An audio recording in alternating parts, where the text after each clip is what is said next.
Have you ever wondered how your sales performance compares against your competitors and peers? The B2B Sales Benchmark Report provides the definitive guide to what success looks like in 2021. See how you compare in terms of win rate, sales cycle, average deal value, relationships, and engagement. You can see the results and get the full report at ebster.com/B2B-sales-benchmarks.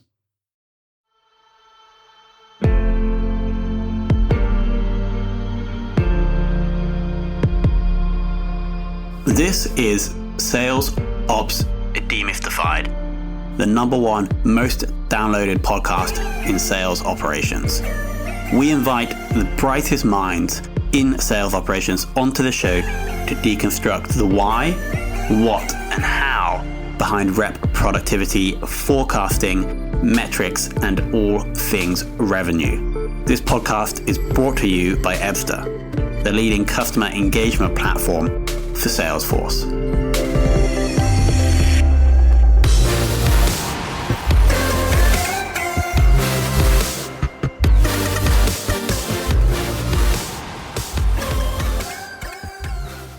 Welcome to a very special episode of Sales Ops Demystified. Welcome Heather Bruder to the show. Hey, thanks for having me, Tom. My pleasure. Now, Heather actually knows one of our first guests that we had on the show, Jeff Serlin, I believe from your time at Marketo. Yeah, that's right. Jeff was my VP while I worked at Marketo, and just, fantastic guy. Interesting. But yeah, like he came on and he was like probably the first really, really impressive person we had on the show. Obviously now after you, Heather.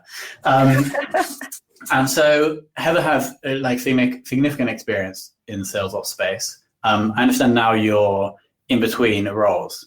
Is that correct? Yeah, that's right. Okay, cool. So let's dive deep into this previous experience and start off with understanding how you first got into sales operations. Sure. I mean, that's a great question because I think everyone has a different path into sales operations. And coming out of college, it was nowhere on my radar. I was a pre-med major and even went to medical school for my first year before realizing that wasn't the right path for me. So sales operations was truly something that I came back and fell into. But it was a fantastic opportunity, especially for someone without a business background, to learn about, what it takes to make a company successful and run it. So you studied something nothing to do with sales ops. That's right. Did I get that right? So education isn't the key. And then can you remember your first exposure to something that it might not have actually been called sales ops at the time, right? It could have been called just being in a small business, but how did you first get exposed to sales operations? Yeah, so I came into a technical recruiting company and I was the branch administrator. So that was kind of the name for it under the National Operations Organization for Randstad. And by coming in there, it was learning how to run all of, the outside portion of the office as far as just front desk admin. But then you also had the back end portion, which is kind of the beginning of HR operations. And so that part of it was fantastic to me. And I was also reporting numbers into the U.S. organization for Randstad. So all of that kind of accountability and that, requirement to really understand the impact of your work on a data and administrative basis, that's really where it started for me. Got it. And from then you progressed through to working at a number of different companies up to where we are today. Is that right? That's right. Yeah. And then I kind of moved, into the tech space right there. So yeah. Which was your favorite? My favorite. It's so tough. To kind of a favorite there. I really found the first place that I worked, AirWatch, that was truly in the technical and the software space, to be the most exciting. I mean, that was almost like getting an MBA just through trial by fire. But because the challenges of, being a startup that was based not out of California, but out of here in Atlanta, it really is the bootstrapping mentality that I fell into. And I really fell in love with that kind of startup hustle. Got it. And which role did you think you've learned the most? I think my most recent role was probably what I learned, the most technically. That was where I was managing the Salesforce instance for a software company, but also some of the tech stack that plugged into it. So it got me involved with teams that I never worked with before. I started working within our support teams, our customer success, the sales development teams, as well as sales. So. Cool. So if we focus on this latest role for the next few questions, what was the tech stack at that time? Yeah, at Rainmaker, we were on Salesforce as kind of the baseline. So that really was the system of truth, the CRM, and where we really were maintaining our data pieces. From there, we worked with an outreach tool. We actually worked with SalesLoft. So our SDRs worked our cadences through there, and also a HubSpot plugging in as well for the marketing and marketing automation teams. And then we also were working with a supplemental case system for the Service Cloud side for our customer support system, or for our teams there. And we're using, I think it's called Email to Case Premium. Got it. And any other tools around those core ones that you were using, or is that pretty much it? Yeah, a lot of, sales tools. So LinkedIn Sales Navigator, and then we do data enhancements. The most recent company I was working for is very niche. And so most of your enterprise data didn't really cover the supplementing of it. So we used a system called STR, and they really focus on the hotel industry and those relationships there. Got it. And the size of the sales ops team and the sales team that you were working with there, just roughly, what was the ratio between reps and people in ops? Yeah, so most recently, it was probably the most even organization. We had a very small sales team, so probably 8 to 10 total, including SDRs and sales, as well as that would make up our core. And then about 3 sales operations people. So someone handling the data and administrative tasks, someone more on the technical side and maintaining of the systems, and then a director. Interesting. So that violates the ratio that I've been trying to it has never been that way. And in every other organization, it's been, that 1 to 20 kind of a stretch out, and really trying to grow to meet. As you grow a sales team, you're trying to also in step grow your sales operations. So did this mean that all of the salespeople there felt like they were it was almost luxurious to be a sales rep at the Rainmaker Group? I would hope so. But, really, the hope is that everyone feels that way, no matter what sales teams size you're looking at, because if you can really scale the process out and really have those considerations in mind, you're really trying to make it, the limousine for everyone. Got it. I think you mentioned, I'm not sure if this was the last role or one of the previous ones, about being responsible for Salesforce and its data. In that, at the Rainmaker Group, it is Rainmaker Group, right? That's right. Was your 3 sales ops resources responsible for keeping the data accurate in Salesforce? As far as the correction of data and actual manipulation on the accounts, that was truly on the sales operations side. We really relied on our sales development teams and our sales and our customer success teams to keep us abreast of what's happening in the industry. For ours specifically, it's a company structure that's can be purchased on many levels, and so the structure is always changing. And that was probably one of our biggest challenges, was to make sure that the data stayed intact. Because when management companies sell different assets, it's impossible. There's no press release. You're not getting that information. So that was kind of the duties that fell outside of sales operations, was, alert us to let us know what's happening. But really the maintenance and the automation was set up through us. Got it. Getting buy-in from the sales team, if you're trying to enable or getting them to adopt a new tool or process, what things work to actually get them to do the thing? That, I think it starts everywhere from, where you're coming up with a solution from and what problem you're trying to solve. I think sometimes you're being reactive, and that's completely fine, because problems come up and we need to address them then. And then there's also the proactive step, and that's really the side that takes you into understanding, how to sell yourself, how to understand how to really, build out what the value is for doing something that's really not an issue yet, and trying to get ahead. So I think, first having that baseline relationship between sales and sales operations is huge, because if you, as a sales leader, trust that the operations person is bringing something up, not for a frivolous reason, but because they can seriously see an issue and are trying to get ahead of it, that trust bypasses all of that having to sell.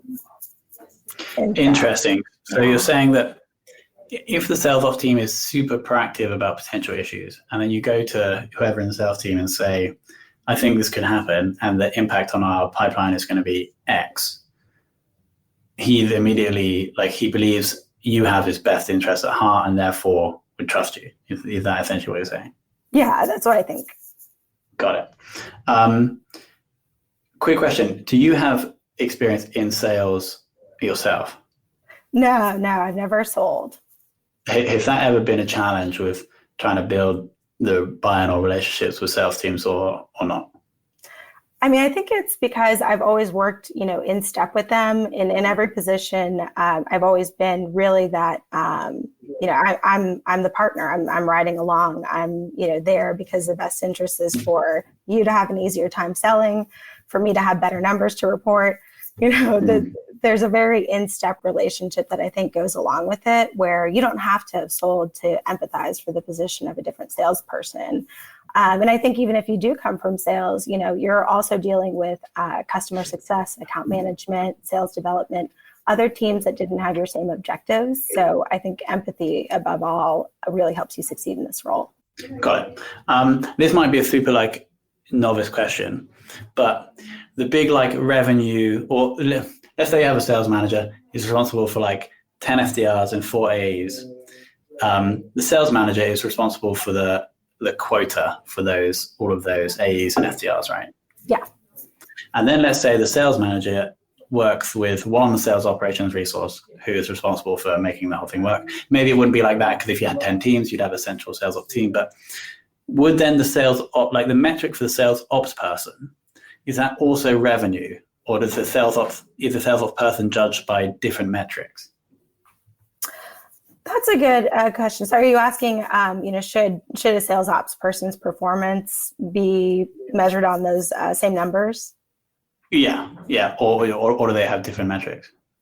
I think there's definitely different metrics that come into it, because I've supported sales teams of all size, from SMB all the way to enterprise, and the needs are so very different. But you're really juggling with an SMB company. You're talking volume of deals, even though everyone isn't incredibly high volume or high value. It's still a lot of them happening, so you have your challenges there. And then on the enterprise side, you're really tracking engagement and activity on sales and a lot of other factors over a longer time. So it's tough to say, there's a dollar for dollar value, but it is really important to come up with metrics that are important internally to a sales operations team to understand your performance. And I think that you should be, eating your own dog food. You should be, doing the same metrics, have a dashboard for your sales operations team, nice. Understand and get your requests into cases so that you can start tracking those and understand what kind of issues you're dealing with. Yeah. So if I'm the CEO of a business and I'm trying to, or the COO, let's say, and I'm trying to understand how my sales ops team is performing, you're saying that there should also be dashboards and metrics that they're accountable to, that probably would be different. Definitely.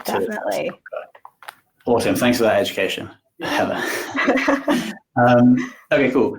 I'm presuming you've onboarded a few salespeople in your time in this industry. Do you have any best practices you can share? Yeah, I think that I've worked with teams that are remote, and I've worked with teams that are in person. So a lot of things has to do with, really curating your content for your audience, where you're going to meet them. Understand if you have someone in person to onboard, you can have a very different type of program that's very intense over a short period of time, as opposed to dealing with a remote employee where you really need to make something that's, links that are accessible at the times that they need them, reviewable kind of content that is there when you're not there. So I think that, personalizing across a couple different factors are really important in onboarding. So thinking about, size and location of your team, how complex is your sales process, and overall, how complex is your product? If this is something that someone needs to learn continuously and, needs to invest time in that, then enablement and training should also be involved in this onboarding for sales. Nice. And then making reps more productive. What have you done previously that has had a good impact on the amount of activity or results sales reps can produce?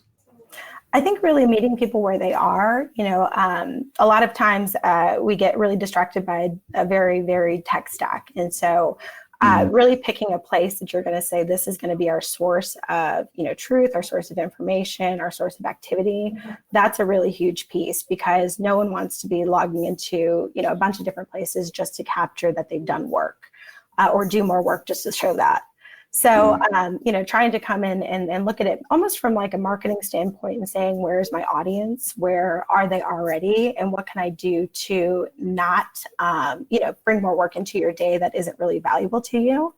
And then on the other side of it is, if you can't do that, if there's a step that you need to take that another team within the organization needs, data put in, they need information, really try and make that one step as multifocal as possible. Go out there and say, okay, marketing team, you need this information in this contact tagged here.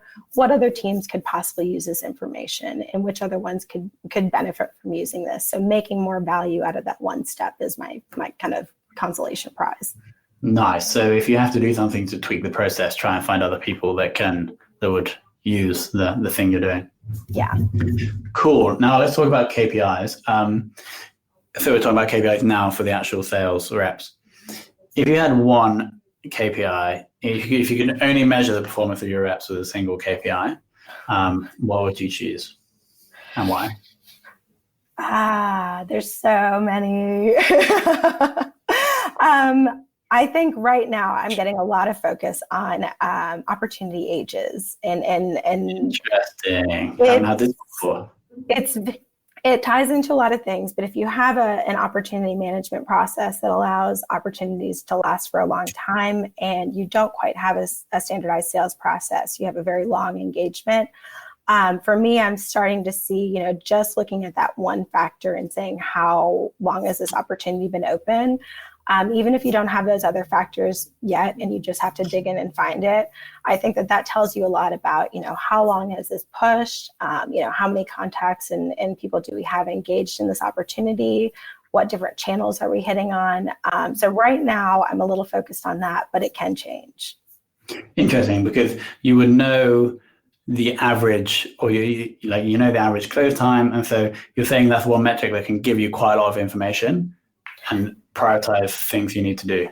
Well, mostly on a rep level, looking at the opportunity age for things that are in your pipeline. So really parsing out stale deals and cleaning out distraction, I think, is something that has become a big focus for what I'd like to do, what I like to see, because I think that it gets to be, when you've got when you got a sales force that turns over or changes territories, it's very easy to get this backlog of opportunity pipeline that hides in a long sales cycle, and so being able to really look into those, and then now getting into more of like the sales velocity side is where I'd start to look. Not really your average age of your deals, but specifically on a rep, what they're holding in their pipeline and how long. Got it. I quickly want to talk about sales forecasting. At the last role, we had the 3 people in ops and 8 people in sales. Who were you responsible for forecasting sales, or was the sales manager responsible for that, or did you work together? And then how did you meet every week to understand the forecast? How did that work? Yeah, I think a lot of it has been parsed out into the sales managers are responsible for reporting the number, and then digging into information and coming up with the reports, and the template and the format is to the sales operations side. So I kind of think that the structure really should fall to the operations team. But the cadence, the content, how much we want to dig in on each meeting, that should always be, and what numbers are ultimately rolling up. I think that should always fall to leadership and ultimately to the sales team. Because then you kind of own, this is me giving you the format to see the information as you need it, but really managing the data and managing the truth and what's happening in these deals. I will always, I give that. Yeah, I give that up because that's not my area of expertise. Got it. Interesting. So the sales manager is then responsible for the forecast, but he's able to get to that number effectively and accurately with the work from the sales operations team.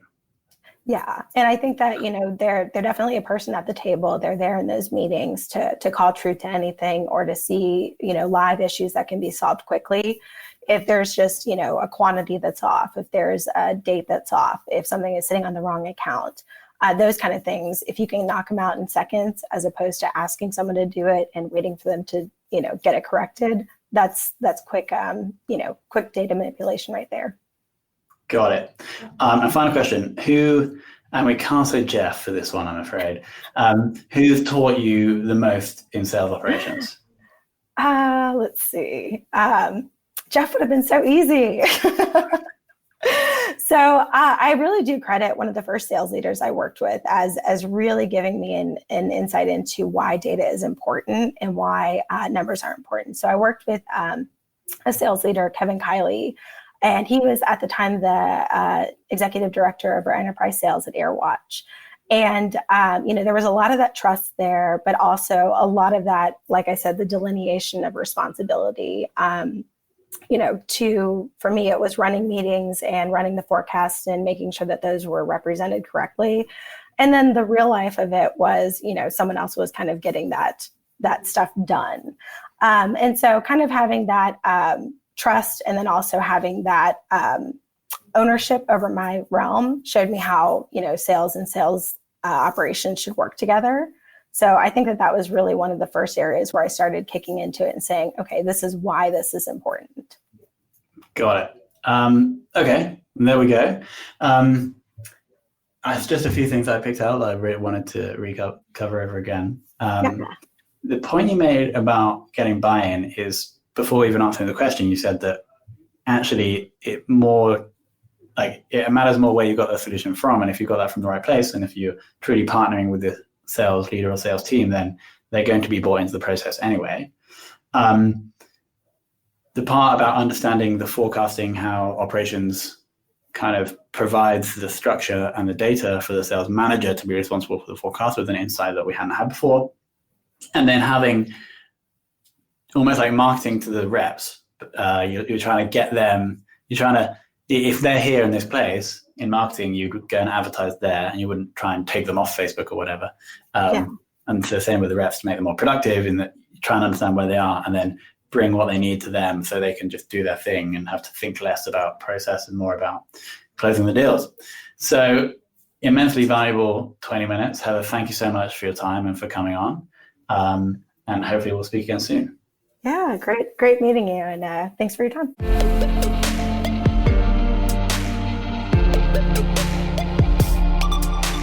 Thank you for listening to this episode of the Sales Ops Demystified podcast. If you are listening on a podcast listening application, then please subscribe, rate, and review. And if you have any questions about the show, if you know a guest, or if you have any questions about sales operations, just hit me up at tomhunt@ebster.com. That's tomhunt@ebster.com.